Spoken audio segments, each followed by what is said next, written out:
Okay. I may. Okay. Hi, my name is Kit. Okay. I'm trying to get my computer fixed. Okay. This is another reaction for Hell in a Cell. My name is Kenneth Erickson. You can find me at Kenneth Erickson on Twitter at Kenneth Erickson, and also my Facebook, Kenneth Erickson. A lot of you fans, all you friends on Facebook already know me because I do post this on Facebook. But I did a earlier video of this, but it didn't come out right because I had something plugged in that wasn't supposed to be plugged in. So let me go back to these predictions. All right. You know, so we're gonna have the Hell in a Cell at 5 o'clock. Oh no, 4. Well, yeah, 5 o'clock pay per view, but the kickoff show is coming on at 4. So, and I'm 2 hours, about 3 hours away from it. So, we have the cruiserweight action coming up in the pre-show. We have Cedric Alexander, Lince Dorado, and Sakara versus Tony Nese, Drew Gulak, and Araya Davari. We all know that it's bad guys versus good guys. They're saying that this doesn't matter. They're saying that this doesn't have nothing to do with the cruiserweights right now. I read this already. It's a bold prediction that they won't probably get a title shot until after WrestleMania. They're probably wanting to see a rivalry between T.J. Perkins and Brian Kendrick. So, and that's what's going to happen. That's what they're predicting. So the prediction on here, of course, is the good guys winning, the faces. Yes, Cedric Alexander, Lince Dorado, and Sakara. So that's the first prediction, first match on the card because as the pre-show, kickoff show. So that's what's going to happen. Of course, that's my prediction. That's what's Taz's prediction. So then we're going to start off with Hell in a Cell, and the first match is on the list is Bayley versus Dana Brooke. Dana Brooke, not Dana Brooke. Dana Brooke.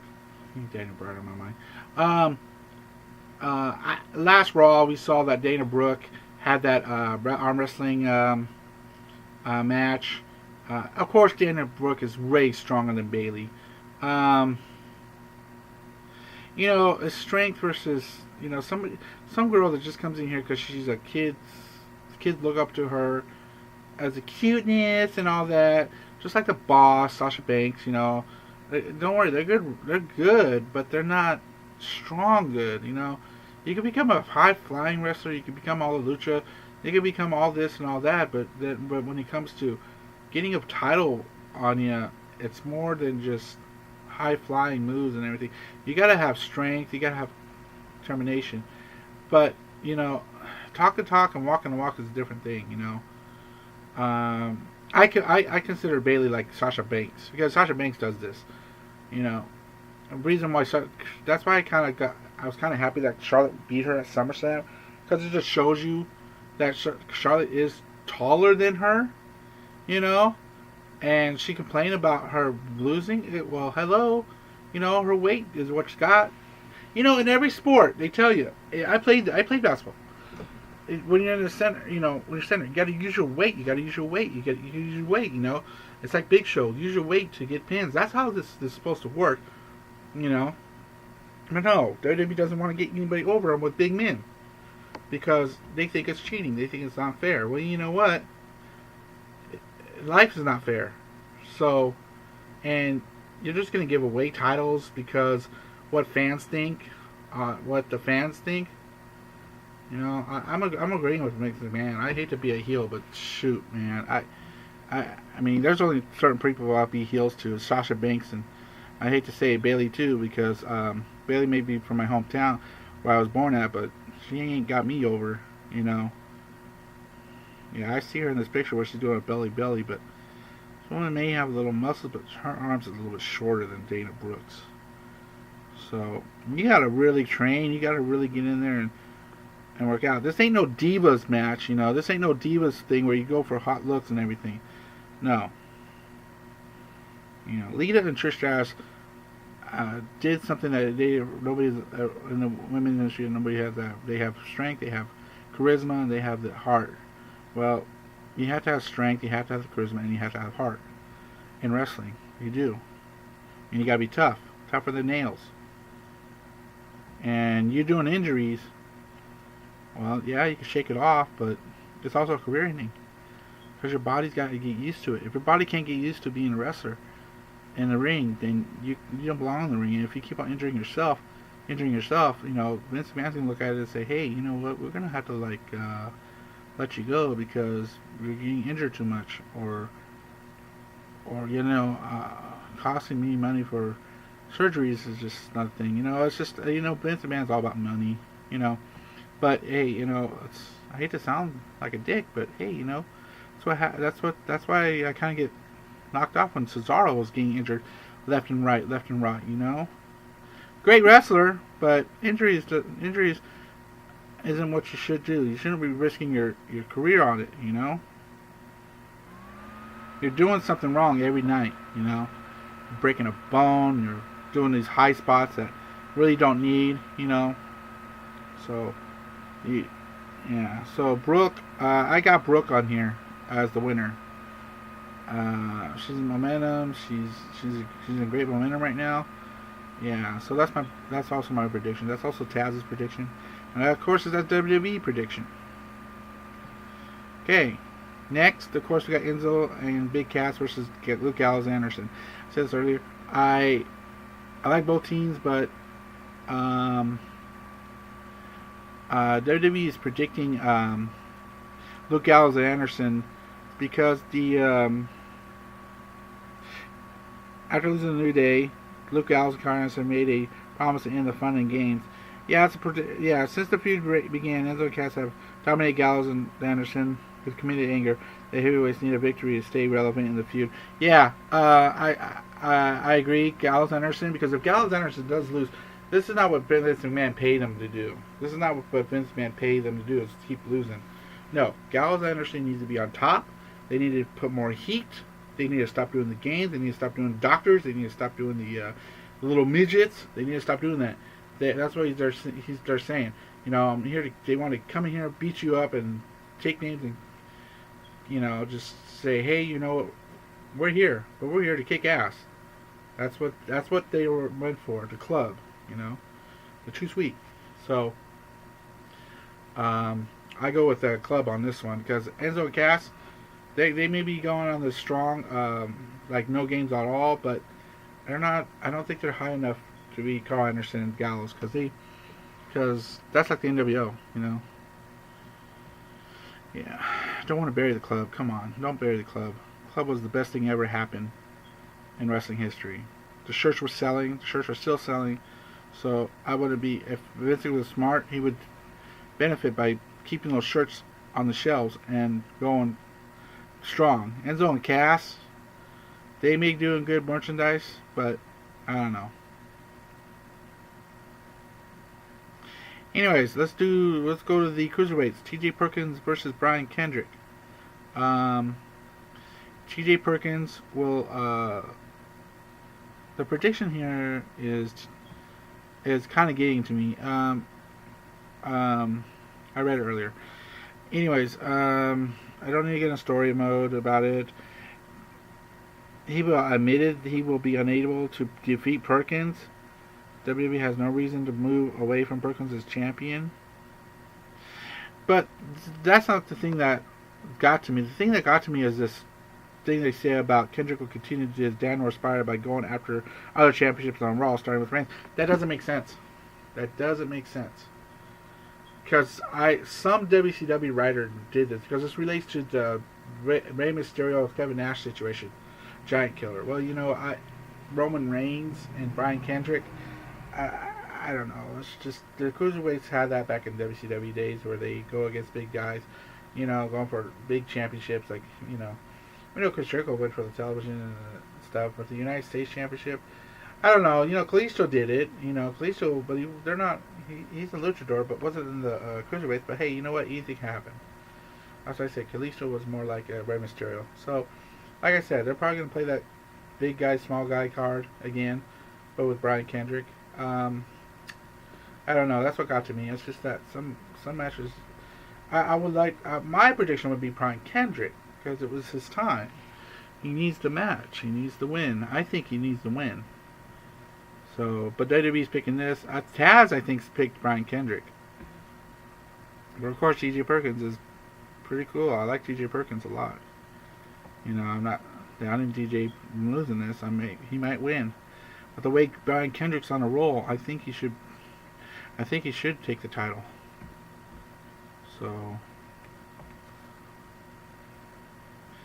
So we got the next match. I'm caught up. Here we go. It's the New Day versus Cesaro and Sheamus for the Raw Tag Team Championships. Like I said, well, not like I said. The New Day doesn't need those belts. They don't. Just to defeat a record.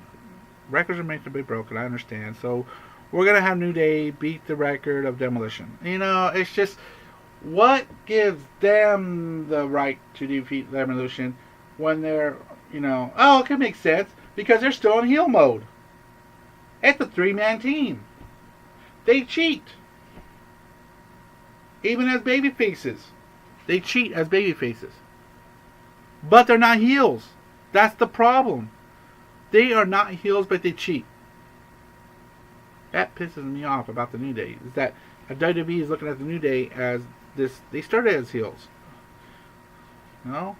And then they become babyface and everybody likes them because the bootios and all that. Well, I don't think they should defeat the record. I think it'd be funny. I think and Demolition kind of still out at wrestling. I think they should come out, cost the New Day the title, the titles, and leave it at 469 or 472. What's the record? 473 wins, one away from beating the record. I think that'd be funny.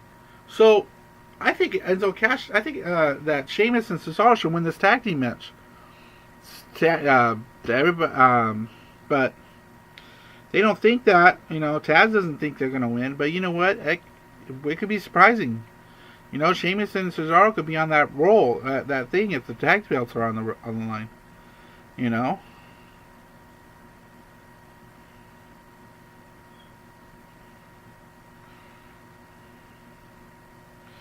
So,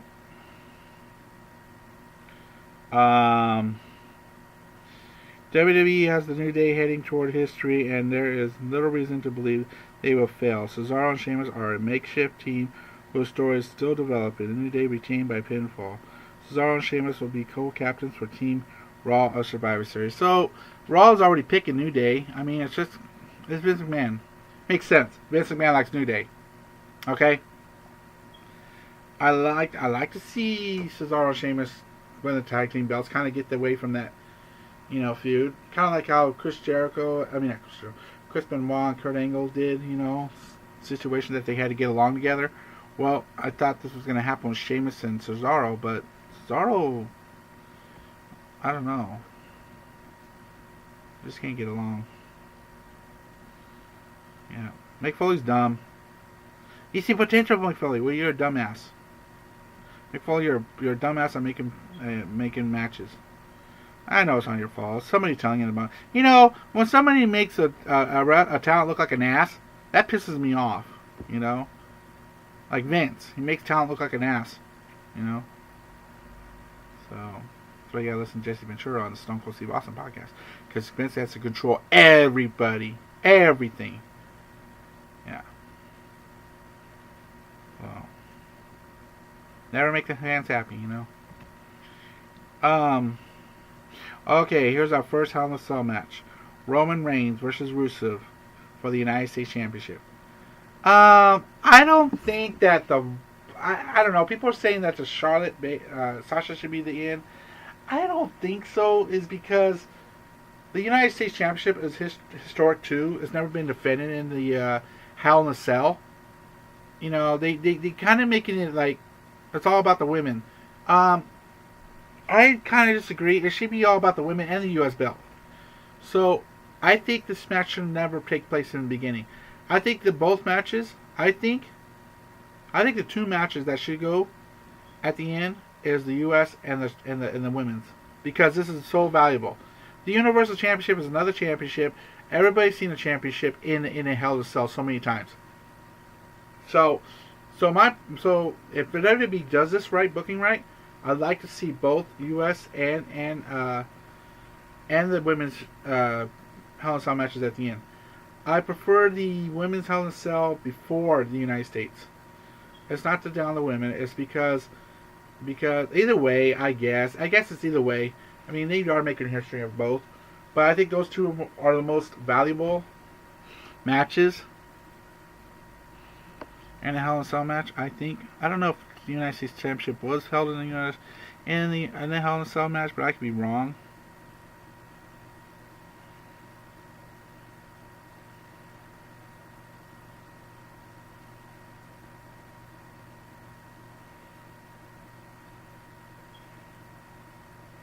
And plus, this match with Roman Reigns and Rusev is more prestige to me, because they're making the title more prestige. Don't need to get to the story. It says this feud has reached its final stage, so the winner of this match will be the victor of the entire conflict. Rusev was never meant to stand above Reigns, and that will be made clear in this final competitive contest. Reigns, despite being called one of the three main events, this match will open Hell in a Cell. See, that's what I'm saying. This should not open Hell in a Cell. I think what we saw with No Mercy with the opening match should be the heavyweight. I think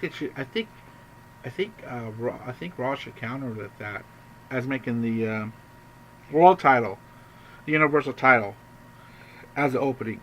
Just makes sense. Makes sense. But they're gonna go. But they might go United States, World Universal, and then the women's, because the women's are more historic. That's what they're talking about. Roman Reigns. Everyone wants him to turn heel. Not gonna happen, people. Just give it up. Give it up. You know. I also go with Reigns on this one. Of course, Reigns is gonna win this one. Taz picks Reigns, so we're even on that. So Roman Reigns will defeat Rusev. You know, can't see Rusev winning here. Are we gonna see blood? I really doubt it. It's PG rating, and it's like no. I don't know why it's PG rating. It's on the WWE damn network. It's not what kids get watched for $10. Well, it's up to parents, anyways. You know, parent guidance. But you know, it's just I don't know. It's just it's a PG rating a thing. Well, Brock Lesnar already defeated that out. Cost blood on Randy Orton. I mean, we might see a little blood. You know, I see a little blood with Reigns and Rusev. Or, I don't know about the women. I mean, gosh, I'd be first to see women busted open. But it's not going to happen. Oh, yeah, I figured. They're going to pick Kevin Owens and Seth Rollins for the second Hell in a Cell match for the Universal Championship. My prediction already, Kevin Owens. It's just because he's going to retain here. The WWE is not going to make AJ Styles or Kevin Owens lose their belts, because they better see him retain it. It's good for business. They're on a roll. Everybody likes Kevin Owens. Everybody likes AJ Styles. So, and they're the greatest champions right now. But you know what? How could Kevin Owens be a champion to a stupid-looking belt like that when it's not even a world championship belt? See what I mean? It's not even a world championship belt. It's a universal piece of crap belt. So this Raw Championship belt, that's what they should call it. The Raw Championship. It's not the Raw Championship. It's the freaking dang Universal Championship. What a dumbass. Sorry, I still hate the fact that they call it that. Owens' title reign has not gotten off the ground, and Rollins' face turn may be part of the problem. The Architect has not seemed as comfortable in this role and will need time before gaining the Universal Championship. For now, it only makes sense to keep the belt on Owens. Owens wins by pinfall thanks to multiple distractions. Oh, they think Chris Jericho. Well, you know, Taz says that Chris Jericho is going to distract Seth Rollins one way or another. We might see Triple H. May never know. there's that storyline with Triple H and Seth Rollins. That's still gonna go. That's still going. That's gonna be WrestleMania, but we might see it. Or remains that the Kevin Owens show only until the Royal Rumble when Finn Balor returns to take the Universal Championship back. Well, you can't. If he's going to return, he can't return at Royal Rumble. He's got to return at the Raw before Royal Rumble because it makes sense. So, and he's got to challenge it. You just can't say, oh, he's gonna be at Royal Rumble and say, oh, I challenge you. You can't do that. He's got to be Raw or the Raw before because it makes sense. But hey, you never know. Maybe Finn Balor's gonna be put in the Royal Rumble and go for that championship. You may never know. Freaking Stephanie McMahon, freaking abuse of power, bitch. She's gonna make it that way, Sorry. She's still got that baby face going, but no, I don't trust her at all. Okay, here's the match of the night: Sasha Banks versus Charlotte Raw. Okay, I'm gonna mention this because what did Charlotte say about her? Yeah, talked about her injuries. You're always getting injured a lot. I was on that. What do you think is gonna happen? I think Charlotte's gonna hit that shoulder. We all know about the story. It's been shown off so much. The series of title matches between Banks and Charlotte is tied 2-2, which makes this the decider, as well as the chance for Banks to prove she can defeat Charlotte on pay-per-view rather than just Raw. Since she will likely hold the Raw's Women's Championship to WrestleMania, she can't lose the gold again so soon. Banks wins. See, they're talking about Sasha Banks right now. The women will not only end the show, but also have the best match of the night. Okay, but guess what? You don't think... Why does it have to be decisive over Vince? Well, because he owns the damn thing. So we're just looking at New Day and Sasha Banks as controlled puppets. They talk about John Cena like he kissed his ass. Well, you know what? Sasha Banks could kiss ass too, or the New Day could kiss ass. Why? It's because we look at AJ Styles kissing ass, or Cole knows that anybody who's champion is automatically kissing Vince's ass. So it doesn't matter,